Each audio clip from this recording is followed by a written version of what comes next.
Hi everyone. These are some supplies that you're going to need to get on your own before we start making your heirloom boxes. The first things that I want you to get are some Novacon blackening patina, as well as a burnishing tool. You can get these at any stained glass supply store or online at glasssupplies.etsy.com. Then I need you to gather an assorted amount and various sizes of paint brushes, soft bristle. Then I need you to get some jewelry tools, your wire cutter and your bending tool. You can get them at Michael's, Joann's, Walmart if you don't have any. I'm sure all of you have them.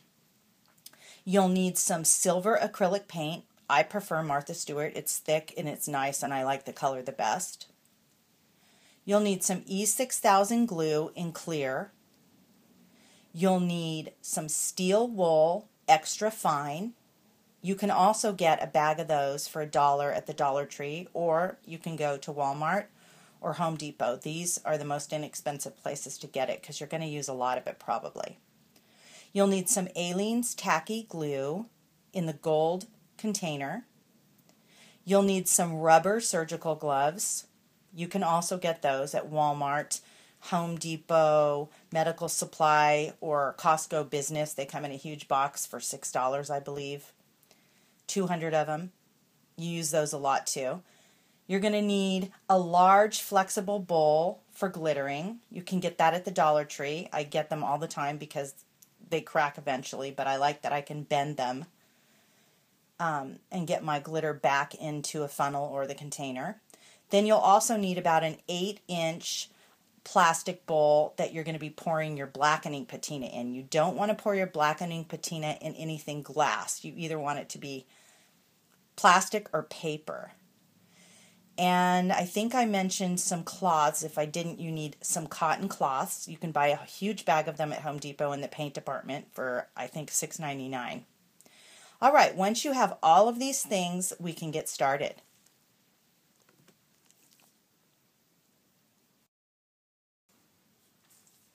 Okay, we're going to get started, and the first thing we're going to do is I want you to gather all your brass together. I've just put a few pieces here so you guys can see, but this is what we're going to be doing first.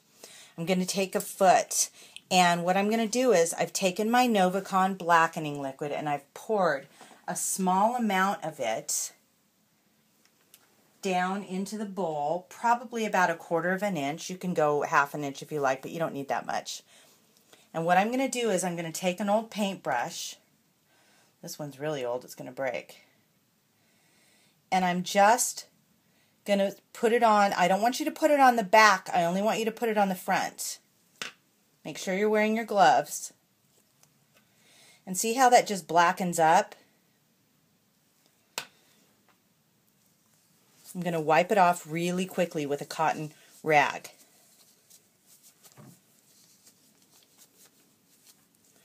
Once I've wiped it off pretty thoroughly with the cotton rag, I'm going to take my rubbing alcohol.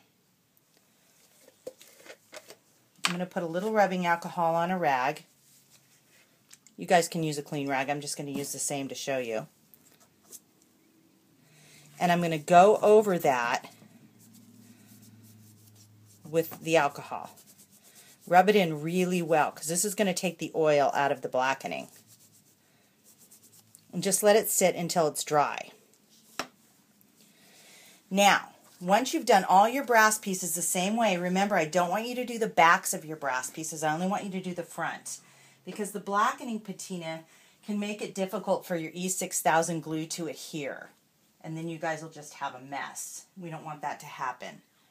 So, once that's done, if you want, you can take some fine steel wool, and if it's too black for you, and you can just go over it and take off some of the black. Or you can leave it if you like it that way. But you always have that option using fine steel wool to just go over the top and it takes off as much black or as little black as you guys would like. So once you've done that to all your brass pieces, we're going to come back and we're going to glue on our rhinestone pieces. Alright, now we're going to start on our brass pieces. You guys should have blackened everything that you needed to blacken. and brought as much gold through as you desired using your steel wool. Some of you guys got some things that were already blackened. You can just take the steel wool to that if you want. So what we're going to do is, the first thing I'm going to start with is the crown, and I'm going to glue this to the base. This is a different base that you have, but that's irrelevant. It's just the base and the crown anyway.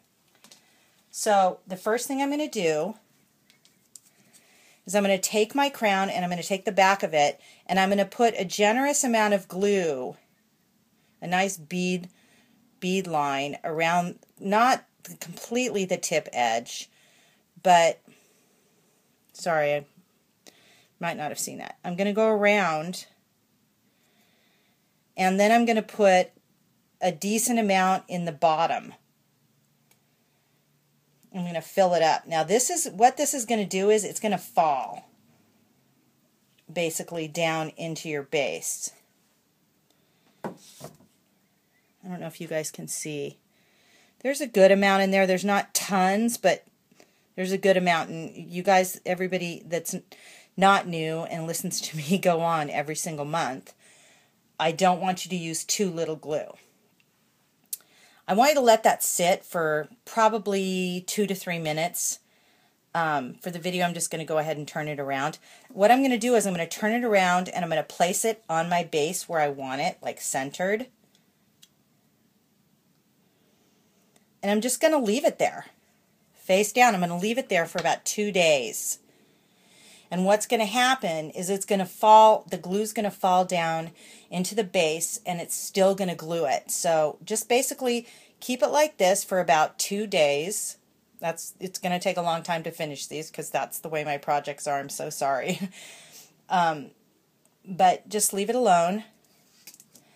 Then what we're going to do is we're going to take our rhinestones. You guys got flowers. There was different ones. I'm just going to use blackened rhinestones now to show you. But I've taken one and I'm going to put a bead-sized drop on the back of my rhinestone. I'm just going to drop it into my little base. It's going to go on my little box. I'm going to center it. If there's glue around it, that's alright. You can remove that later when it dries. I just want you to leave your little flowered rhinestone right in the center. Like I said, just leave it there for about 2 days. We're going to do the same thing on the corners. You guys should have 4 corners. Just went ahead and put that where I wanted it.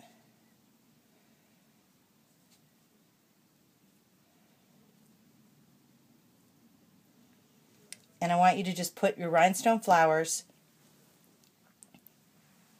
right on your corners where you want them and let them sit for about 2 days. We'll come back to those later.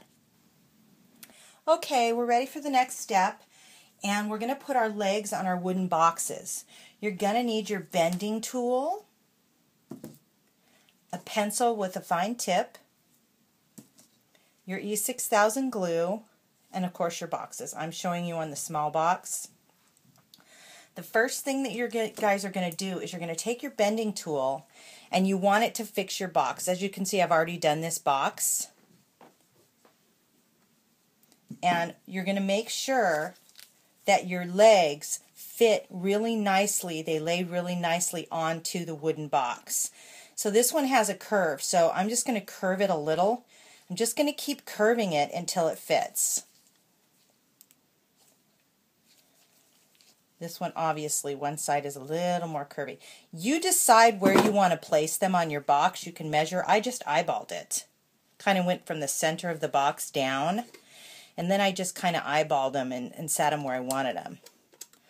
Once I did that, I placed them there onto the box and I held on to them as such. I held on to them and I took my pencil when I was holding on to them and I drew around them so I would know where to place them once I had my glue. There's a little tiny line where you can see the difference in the wood. I wanted the little droplet part here on the leg. I let that sit right on the top on both so I knew it was level. And I drew around it and then I took them off and I measured each one before I did it and drew around each one. And then once that was done, I went to each piece and I put a decent amount of glue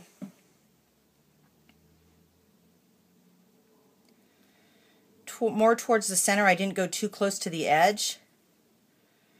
And you don't want to go all the way to the bottom of the leg. Just go about a ½ inch down because the leg is going to be exposed and it won't be glued to anything. And I let that sit for about 5 minutes before I placed it on onto the box. And what I did was I only did 2 legs at a time, and I waited about 3 hours between so that it was adhered pretty well where it wouldn't come off. So when I adhered the first 2, I laid them in the drawing where I knew I wanted them, and I just laid them down and pressed them on carefully. And once they were both placed on there, I just laid the box down like this. I let it sit for about 3 to 6 hours. And then I turned the box over and I applied the last 2. And I let that sit. And I let that sit for 2 days because I wanted them to be really strong. I don't want them to come off or bend or break.